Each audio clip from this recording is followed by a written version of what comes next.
नमस्कार, आप सभी का स्वागत है। मैं डॉक्टर सुमित्रा यादव, सह आचार्य श्री कल्याण राजकीय कन्या महाविद्यालय सीकर। आज हम बच्चों इस वीडियो में भारतेंदुकालीन कविता की भावगत एवं शैलीगत प्रमुख विशेषताओं का वर्णन करेंगे।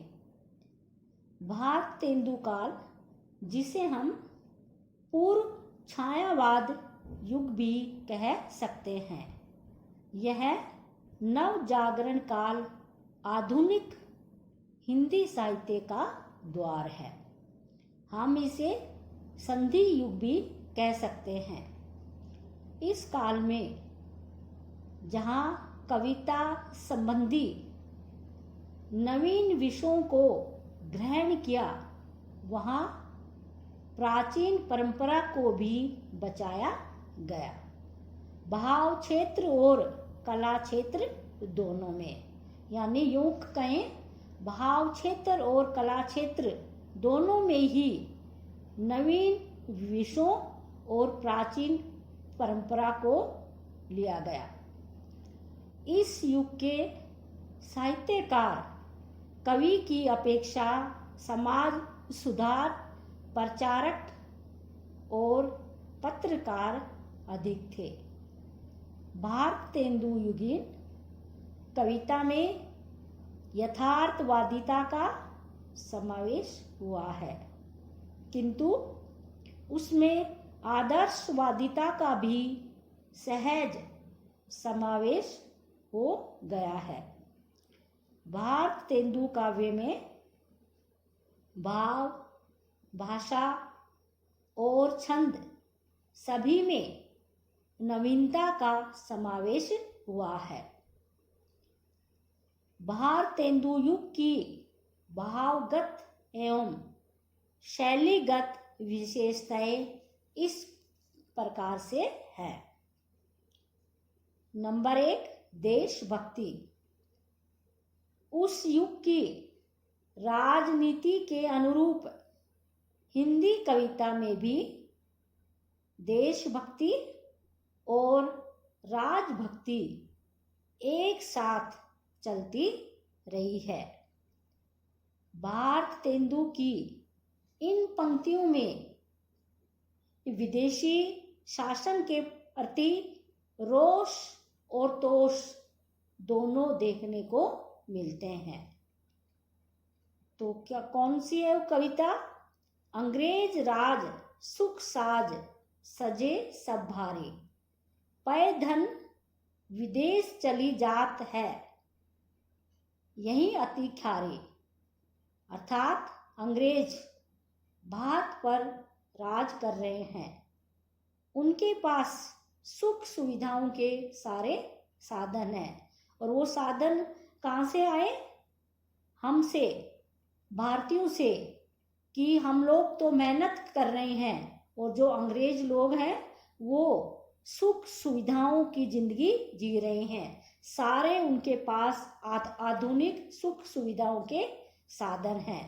तो ये सब चीजें देखकर क्या महसूस होता है? पै धन विदेश चली जात, कि हमारा जो धन है वो विदेशों में जा रहा है। तो जब हमारा धन विदेशों में जा रहा है तो ये बात, यही अति ख्यारी, यह अत्यंत दुख की बात है। यही हमारी सबसे बड़ी पीड़ा है कि हम भारतीय लोग मेहनत करते हैं और हमारी पूरी मेहनत की कमाई विदेशों में जा रही है और अंग्रेज लोग उस धन को भोग रहे हैं, वो ही सुख सुविधा से अपना जीवन यापन कर रहे हैं। तो ये सब देखकर हमें बड़ी पीड़ा होती है।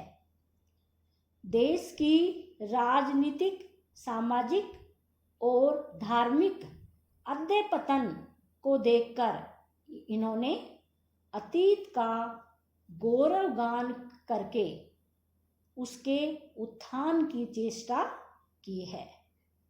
इनकी देशभक्ति में किसी भी प्रकार की चाटुकारिता नहीं। इन्होंने देश की मार्मिक दशा का वर्णन किया है। नंबर 2, प्राचीनता एवं नवीनता का समन्वय। इस कविता में जहाँ देश प्रेम और समाज सुधार आदि नवीन विषयों का समावेश हुआ, वहाँ भाषा, भाव और छंद के रूप से यह युग सामंजस्य का भी युग कहलाता है।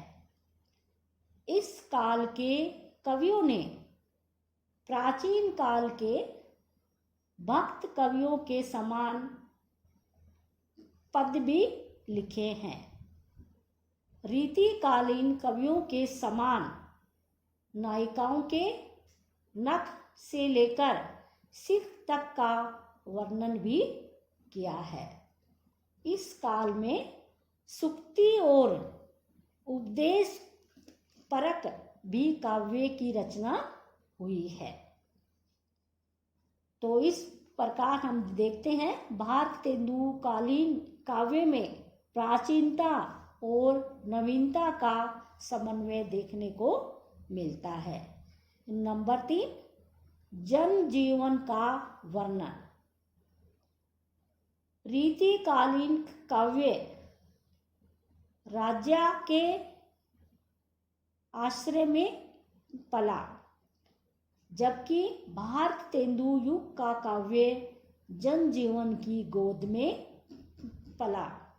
यह कविता केवल राजनीतिक स्वाधीनता का साहित्य न होकर मनुष्य की एकता, समानता और भाईचारे का साहित्य है। इसमें सामाजिक बुराइयों, धार्मिक मिथ्याचार, छल कपट, अमीरों की स्वार्थ से भरी भावनाएं, पाश्चात्य सभ्यता के रंग में रंगे हुए शिक्षित वर्ग पर व्यंग, पुलिस और कर्मचारियों की लूट खसोट, अदालतों में प्रचलित अनीति, देश की सामान्य दुर्दशा, अकाल महामारी के प्रकोप और अंग्रेजों के आर्थिक शोषण, इन सब के द्वारा इस युग के कवियों ने जनजीवन को जागृत किया है। अगला है इतिवर्तात्मकता। इस काल के कवियों ने विभिन्न सामयिक विषयों पर फुटकर पद एवं कविताएं लिखी, जिनमें विचार और अनुभूति की गहनता नहीं है।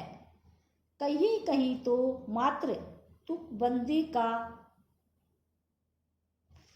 रूप ही देखने को मिलता है। अगला भाषा। कविता के क्षेत्र में भारतेंदुकालीन कवियों ने ब्रज भाषा का प्रयोग किया है और गद्य के क्षेत्र में खड़ी बोली का प्रयोग किया है।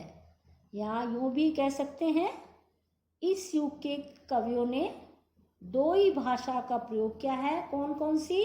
ब्रज भाषा और खड़ी बोली। छंद। इस कविता में पहले से चले आ रहे सवैया, रोला, छप्पे, कवित आदि छंदों का प्रयोग किया है। इसके अतिरिक्त इसमें लोक प्रचलित छंदों का भी प्रयोग हुआ है। कौन कौन से हैं? जैसे लावनी, कजली आदि।